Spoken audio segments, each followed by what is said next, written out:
Good evening friends, once again I am Ashish Tripathi in front of you with a new concept of the English grammar which will help you to speak right and understand English language। एक बार फिर मैं आशीष त्रिपाठी आपके लिए लेकर आया हूँ एक नया वीडियो जो आपको अंग्रेजी बोलना सीखने में, लिखने में और कॉम्पिटिटिव एग्जाम्स को क्रैक करने में हेल्प करेगा। आज का टॉपिक है whom। ये एक प्योर इंट्रोगेटिव वर्ड है और इस इंट्रोगेटिव वर्ड का प्रयोग कब, कहाँ और कैसे करते हैं इसको समझने के लिए आज आपको अभी से लेकर लास्ट तक वीडियो को पूरा देखना होगा। आज के टॉपिक में जस्ट whom इंट्रोगेटिव वर्ड का प्रयोग करते हैं when object name is asked. जब सेंटेंस में सेंटेंस के ऑब्जेक्ट का नाम पूछा जाता है तब हम whom इंट्रोगेटिव वर्ड का प्रयोग करते हैं। ऑब्जेक्ट क्या होता है? ऑब्जेक्ट जो सब्जेक्ट के द्वारा किए गए एक्शन को रिसीव करता हुआ सेंटेंस में दिखाई देता है। जैसे राम श्याम को पढ़ाता है तो इस वाक्य में राम हो गया एक्शन करने वाला और श्याम हो गया एक्शन रिसीव करने वाला। यानी सेंटेंस का सब्जेक्ट जिसके ऊपर, जिसके लिए, जिसके साथ वाक्य में कार्य करता हुआ दिखाई देगा वह व्यक्ति, वस्तु या स्थान उस सेंटेंस का ऑब्जेक्ट होगा। लेकिन हम whom वर्ड का प्रयोग कब करेंगे? जब हमारा ऑब्जेक्ट कोई इंसान होगा, ह्यूमन होगा, तब हम whom इंट्रोगेटिव वर्ड का प्रयोग करेंगे। सेंटेंस में जब ऑब्जेक्ट का नाम पूछा जाए और ऑब्जेक्ट कोई इंसान हो तब इंट्रोगेटिव ट्रांसलेशन में क्वेश्चन वर्ड की जगह हम whom इंट्रोगेटिव वर्ड का प्रयोग करेंगे। आशा है आपको बात समझ में आ गई होगी। एक बार फिर से समझ लीजिए, सेंटेंस में whom का प्रयोग कब होगा? जब सेंटेंस का ऑब्जेक्ट कोई इंसान हो और सेंटेंस में उसका नाम पूछा जा रहा हो। उदाहरण के लिए राम श्याम को पढ़ाता है। इस सेंटेंस में राम सब्जेक्ट है, श्याम ऑब्जेक्ट है। अगर श्याम का नाम गायब कर दिया जाए और पूछा जाए राम किसको पढ़ाता है तो इस वाक्य में एक्शन को रिसीव करने वाला श्याम का नाम गायब है। तो राम किसको पढ़ाता है इसके इंग्लिश ट्रांसलेशन में क्वेश्चन वर्ड की जगह whom इंट्रोगेटिव वर्ड आएगा, क्योंकि श्याम ऑब्जेक्ट था और ऑब्जेक्ट एक इंसान है और इंसान का नाम पूछे जाने पर हम इंट्रोगेटिव वर्ड whom का प्रयोग करते हैं। क्लियर? इंट्रोगेटिव सेंटेंस है तो question word interrogative structure follow होगा जिसमें सबसे पहले क्वेश्चन वर्ड आता है, फिर ऑक्सिलरी, फिर सब्जेक्ट, फिर नॉट, फिर वर्ब एक्शन, फिर ऑब्जेक्ट या अदर वर्ड्स। यहां पर whom के लिए जो हमारा स्ट्रक्चर हो जाएगा, सबसे पहले whom आएगा, फिर ऑक्सिलरी आएगी, फिर सब्जेक्ट आएगा,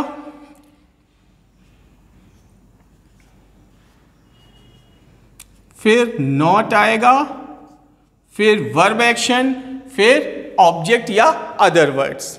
ये हमारा whom का स्टैंडर्ड इंट्रोगेटिव स्ट्रक्चर है। Is it clear to everybody? देखते हैं, राम श्याम से बात करता है। इस सेंटेंस में सब्जेक्ट क्या है? राम। ऑब्जेक्ट क्या है? श्याम। काम क्या हो रहा है? बात करने का। तो राम टॉक्स टू श्याम। अब अगर सेंटेंस में ऑब्जेक्ट का नेम मिसिंग हो जाए तो हमारा सेंटेंस क्या बनेगा? राम किससे बात करता है? ऑब्जेक्ट एक इंसान है और उसका नाम पूछा जा रहा है, इसलिए कौन सा इंट्रोगेटिव वर्ड आएगा? whom। और whom से पहले प्रीपोजिशन क्या आएगा? to, क्योंकि सेंटेंस में ऑब्जेक्ट से पहले कोई प्रीपोजिशन आ भी सकता है, नहीं भी आ सकता है। सब्जेक्ट जब कोई एक्शन करता है तो उसका इंपैक्ट ऑब्जेक्ट पर विद प्रीपोजिशन भी शो हो सकता है, विदाउट प्रीपोजिशन भी शो हो सकता है। ये निर्भर करता है कि सेंटेंस की वर्ब क्या है। सेंटेंस में कुछ क्रियाएं ऐसी होती हैं जो एक से ज़्यादा प्रीपोजिशन यूज़ करती हैं और हर प्रीपोजिशन के हिसाब से उनका अर्थ बदल जाता है। जैसे आस्क मीन्स पूछना। ये वर्ब जब इसका अर्थ होता है पूछना तो कोई प्रीपोजिशन नहीं यूज करती। जैसे राम किससे पूछता है? राम किससे पूछता है? तो whom does राम आस्क। ये प्रेजेंट डिफिनिट का सेंटेंस है। whom आया, whom के साथ does आया। does क्यों आया? क्योंकि सेंटेंस का सब्जेक्ट कौन है? राम। ऑक्सिलरी हमेशा सब्जेक्ट के अकॉर्डिंग लगती है। प्रेजेंट इंडेफिनिट में दो ऑक्सिलरियां होती है, डू अथवा डज। राम को कौन सी सूट करेगी? डज। तो whom डज राम आस्क, जब पूछने के सेंस में आया आस्क। लेकिन अगर आस्क के साथ टू लगा हो तो होता है इसका अर्थ किसी कार्य के लिए कहना। राम किससे कहता है? तो to whom does Ram ask. Ram किससे मांगता है? whom does Ram ask for. Is it clear? यानी आस्क मीन्स पूछना, आस्क टू मीन्स किसी कार्य के लिए कहना, आस्क फॉर मीन्स किसी से कोई चीज मांगना। तो इस एग्जाम्पल से आपको क्लियर हो गया होगा कि आस्क की मीनिंग उसके साथ जुड़ने वाले सफिक्स प्रीफिक्स से बदल जाती है। तो अगर आपसे कोई पूछे कि whom से पहले प्रीपोजिशन लगाने का क्या नियम है, तो whom से पहले प्रीपोजिशन लगाने का नियम है कि सेंटेंस में आई हुई क्रिया कौन सा प्रीपोजिशन फॉलो करती है और सेंटेंस के भाव के हिसाब से कौन सा प्रीपोजिशन ऑब्जेक्ट से पहले वह क्रिया फॉलो कर रही है। जैसे राम श्याम से बात करता है तो यहाँ पर टू प्रीपोजिशन आया है। तो जब श्याम का नाम गायब हुआ, राम किससे बात करता है? तो श्याम के नाम के लिए आया whom और उससे पहले प्रीपोजिशन आया टू। तो बात करना, टॉक के लिए प्रीपोजिशन टू। इसी तरह से राम को किसके साथ खेलना चाहिए? तो साथ प्रीपोजिशन हो जाएगा with whom should Ram play. Ram किस पर हंसा? पास्ट इंडेफिनिट का सेंटेंस है, तो किसी पर हंसना, इसके लिए वर्ब होती है लॉफ एट। तो एट पहले आ गया whom से, at whom does Ram did Ram laugh, sorry at whom did Ram laugh. आप किससे पूछेंगे? आप किससे पूछेंगे? whom will you ask।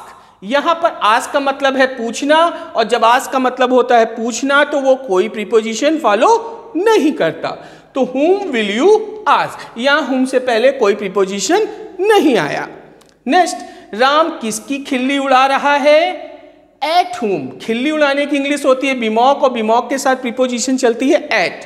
तो at whom is Ram bemocking. Present continuous का सेंटेंस है, whom के बाद ऑक्सिलरी आई इज, क्योंकि प्रेजेंट कॉन्टिन्यूअस में राम के लिए ऑक्सिलरी क्या रहेगी? इज। तो at whom is Ram bemocking. हमेशा याद रखिएगा कि सेंटेंस में ऑक्सिलरी का चुनाव सब्जेक्ट के आधार पे होता है, ना कि ऑब्जेक्ट के आधार पे।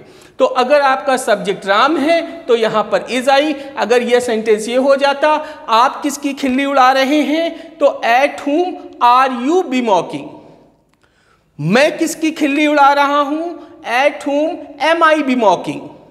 यानी सब्जेक्ट अगर आई होगा तो प्रेजेंट कॉन्टिन्यूअस में ऑक्सिलरी एम हो जाएगी। Is it clear? ठीक इसी प्रकार से राम किसको पढ़ाता है? whom does Ram teach. Present indefinite का पास्ट इंडेफिनिट में राम ने किसको पढ़ाया? whom did Ram teach. Ram किसको पढ़ाएगा? whom will Ram teach. सभी वाक्यों में ऑब्जेक्ट का नाम पूछा जा रहा है जो सेंटेंस में पढ़ाने के एक्शन को रिसीव करेगा। और जब ऑब्जेक्ट का नाम पूछा जाता है सेंटेंस में तो इंट्रोगेटिव वर्ड आता है whom, और टीच के साथ कोई प्रीपोजिशन नहीं, तो whom अकेला आएगा।